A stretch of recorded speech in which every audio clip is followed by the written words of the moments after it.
Bloodlines in the shadows in the sprawling urban labyrinths of modern cities, a hidden war raged unseen by the oblivious human population. Vampire gangs, each with their own ancient bloodlines and territories, fought for dominance in the shadows. The cities of New York, Paris, and Tokyo were the epicenters of this clandestine conflict, each harboring its own dark secrets and monstrous residents. New York. The Crimson Syndicate in the heart of New York City. The Crimson Syndicate ruled the night. Led by the enigmatic Victor Draven, a vampire of noble lineage, the Syndicate controlled the underworld with an iron fist. Their headquarters, an opulent yet foreboding mansion in the Upper East Side, was a fortress of luxury and terror. Victor, a vampire over 3 centuries old, had a vision of unifying the vampire clans under his rule. His lieutenants, each a master of a different aspect of the city's life: finance, politics, crime, ensured their influence spread like a dark plague. The humans who got too close to the truth were either turned or silenced forever. Rumors whispered of a powerful artifact, the Bloodstone, hidden somewhere in the city. It was said to grant its possessor unimaginable power over other vampires. Victor was obsessed with finding it, believing it would secure his ultimate dominion. But as he searched, he remained unaware of the ancient and vengeful vampire hunters closing in on his trail. Paris, the nocturne circle across the Atlantic.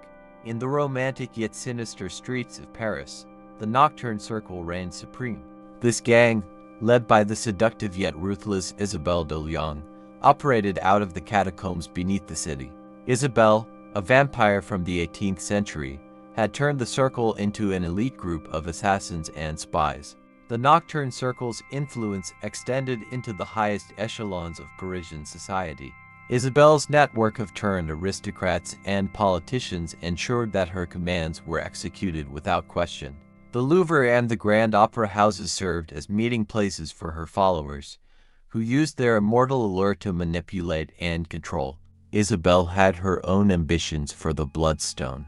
She believed that with it, she could achieve a form of vampiric enlightenment, transcending the need for blood and becoming a godlike figure. Yet, as she delved deeper into the city's hidden history, she began to uncover secrets that threatened to unravel everything she had built. Tokyo. The silent shadows in the neon-lit metropolis of Tokyo. The silent shadows moved with deadly precision.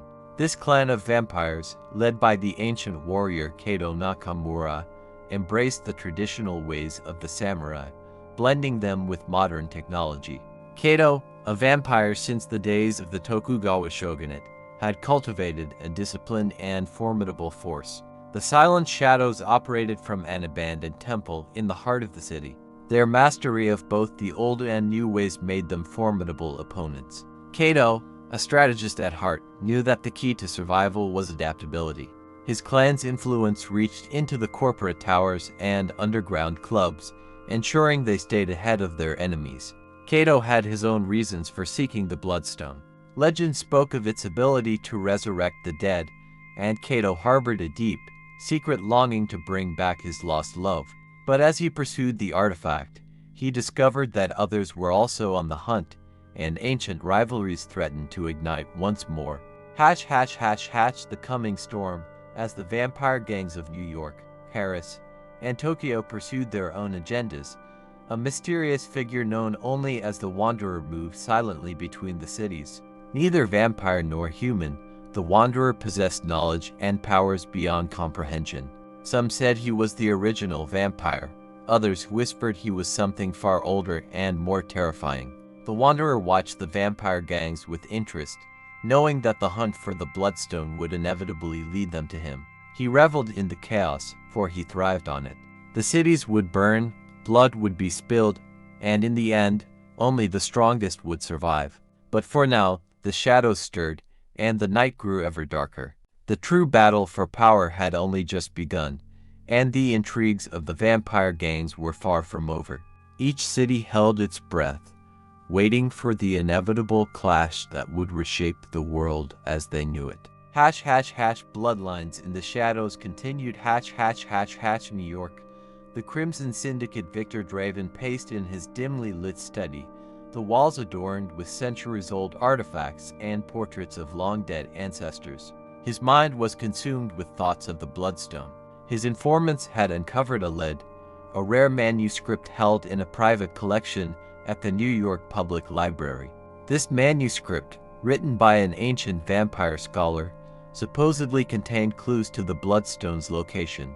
He dispatched his most trusted lieutenant, Elena, to retrieve it. Elena was known for her stealth and cunning, her beauty a deadly weapon. She infiltrated the library effortlessly, bypassing security and charming the curator. As she laid her hands on the manuscript, she felt a strange presence behind her. "Looking for something?" a cold voice whispered. Elena spun around, her eyes meeting those of a vampire hunter, armed with a stake and a knowing smile. The night erupted in a violent clash, the noise masked by the bustling city outside.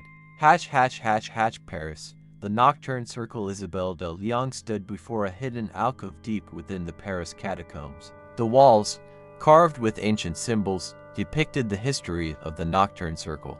Her fingers traced the etchings, her thoughts on the Bloodstone. She had recently acquired an old map pointing to a secret chamber beneath Notre Dame.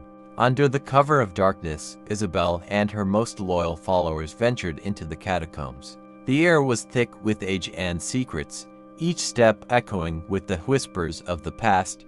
As they approached the supposed location, they found the entrance already breached. "Someone's been here," she hissed, her eyes narrowing. A sudden, eerie silence filled the chamber, broken only by the sound of footsteps approaching. From the shadows emerged a rival vampire clan, their leader smirking with confidence. "Isabelle, we've been expecting you," he said, holding a fragment of the Bloodstone in his hand. The tension in the air crackled with anticipation of the inevitable confrontation. Hatch, Tokyo. The silent shadows. Kato Nakamura meditated in the serene garden of the abandoned temple, the moon casting a silvery glow over the tranquil scene. His mind was focused on the Bloodstone, his heart heavy with the memory of his lost love. His spies had discovered an ancient scroll hidden in the imperial palace, guarded by powerful wards. Kato's top warriors, skilled in both ancient and modern warfare, infiltrated the palace with surgical precision. They encountered traps and magical barriers, each one a testament to the scroll's significance. As they finally reached the chamber where the scroll was kept, they found a group of enigmatic figures waiting for them. "Ah, the silent shadows," one of the figures said, his voice a blend of mockery and respect. "We've heard much about you." The figures, neither fully human nor vampire, possessed an aura of otherworldly power. They were the Wanderer's emissaries, sent to test the resolve of those who sought the Bloodstone. Hatch, the Wanderer's game as the Crimson Syndicate, the Nocturne Circle, and the Silent Shadows converged on their respective leads. The Wanderer watched from afar, his eyes gleaming with ancient knowledge. He knew that the true nature of the Bloodstone was not just power, but a curse that would unleash an unimaginable force upon the world. In a hidden sanctuary, the Wanderer communed with the Bloodstone itself, its dark energy pulsing through his veins. He had set the stage for the ultimate confrontation, each gang a pawn in his grand design. The artifact held the potential to reshape reality, and only he knew the true cost of its power. The Wanderer's eyes shifted to a shadowy corner of the room, where a figure cloaked in darkness emerged. "It's time," the figure said, their voice echoing with an ancient resonance. "Yes," the Wanderer replied, a sinister smile spreading across his face. "Let the games begin." Hatch, the intrigue back in New York. As Elena battled the vampire hunter, she managed to escape with the manuscript, albeit wounded. She returned to Victor, handing him the blood-stained pages. Victor's eyes scanned the manuscript, a frown creasing his forehead. The text was cryptic, filled with riddles and half-truths. In Paris, Isabelle's confrontation ended in a fragile truce, the rival clan offering a temporary alliance to decode the map's secrets. Suspicion lingered in the air, as both sides prepared for inevitable betrayal. In Tokyo, Kato's warriors faced a brutal test by the Wanderer's emissaries. As they fought valiantly, they discovered the scroll was a decoy, a trap set to delay them. Kato realized that the real challenge lay not in finding the Bloodstone, but in surviving the trials ahead. Each leader, now aware of the other's movements, understood that their paths were destined to intersect. The intrigue deepened as they realized that the true power of the Bloodstone was not just in its possession, but in the journey to obtain it, a journey that would force them to confront their deepest fears and darkest desires. And so, the vampire gangs continued their pursuit, each step drawing them closer to a cataclysmic showdown orchestrated by the Wanderer. In the shadows, alliances would be forged and broken, secrets unveiled, and destinies rewritten. The cities braced for the storm to come, unaware of the ancient force that watched and waited, its hunger growing ever stronger. Bloodlines in the shadows. Final conclusion. New York. The Crimson Syndicate. Victor Draven stood in his opulent study, the manuscript spread out before him. His eyes scanned the cryptic text, frustration growing with each passing moment. The clues were maddeningly elusive, but he knew he was close. The Bloodstone's power was almost within his grasp. Suddenly, the room's atmosphere changed, growing colder, darker. Victor turned to see a figure emerging from the shadows. It was the Wanderer, his presence exuding an aura of ancient malevolence. "You seek the Bloodstone," the Wanderer said, his voice like a hiss of wine through a graveyard. "But you do not understand its true nature." Before Victor could respond, the Wanderer raised a hand, and Victor felt an invisible force constrict around him. Pain racked his body as he was lifted off the ground. The last thing he saw was the Wanderer's cold, predatory smile. Paris. The nocturne circle in the depths of the Paris catacombs. Isabelle de Leon stood with her uneasy allies. The rival clan had agreed to a temporary truce, but the air was thick with tension. Together, they deciphered the map, uncovering the location of a hidden chamber beneath Notre Dame. They moved quickly, reaching the chamber just as the first light of dawn began to break. Inside, they found the Bloodstone, its dark energy pulsating ominously.